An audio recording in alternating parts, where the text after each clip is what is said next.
But isn't that just a white and gold regular Xbox One controller? It might appear so at first, but there are some differences. First, yes, it's white and gold. The gold is a satin finish, giving the D-pad and the triggers a silky texture. Speaking of textures, they've added these rubberized grips on the back where your pinky, ring finger, and incredibly important middle finger you could never make it through life without, rest. This is more tactile than tactical. It doesn't add any actual improvement to your grip, but it feels nice. However, its appearance isn't without a few flaws.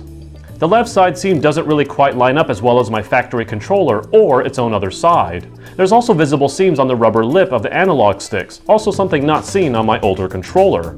Additionally and naturally, mass production flaws may vary, but this is actually the third one that I settled on. You see, the first one I had this really odd clunk in the left trigger. When I went back to exchange it, I asked if we could open the second box to see if the trigger did the same thing. And lo and behold, it also clunked, just not as bad. It wasn't until we opened this third one that I got a smooth trigger pull, and with Halo 5 around the corner, that matters to my anal retentiveness. Again, mileage may vary, but I wanted to put that out there if any of you do get that clunk so that you know you're not alone. And finally, one more difference goes beyond appearance. On the bottom of the controller, there's actually a straight headset jack next to the standard headset port. Why does this matter, you ask? Because it's hardwired with an additional feature not found on controllers without the port. Here's my original Xbox One controller with the headset adapter attached. Here's my Lunar white controller with my headset plugged directly into the headset jack. You're just thinking I'm crazy and that the buttons of the headset adapter are just controlled here, but check this option out, mic monitoring. Mic monitoring is a hardwired function.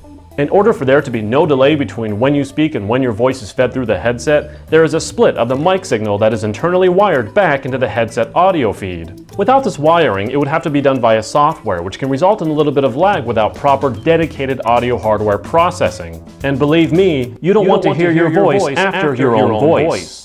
Why is mic monitoring important, you ask? It's not if you only chat with your friends, but if you're streaming, you want to speak clearly, and part of speaking clearly is being able to hear your own voice. If you have no idea what I'm talking about, then it's probably not worth worrying about for you. The verdict? It's $5 more, it's prettier, and it has a silky satin finish on the two most important buttons you'll ever use to shoot your opponents in the face, and it also has a mic monitoring function in case you didn't want to sound like a mumbling basement dweller. If you need to buy another Xbox One controller this holiday season for whatever reason, I can't help but say it's worth the extra $5. That's it for today. Help me out on Patreon if you can, and subscribe for more gaming content delivered directly to your retinas. See you next time.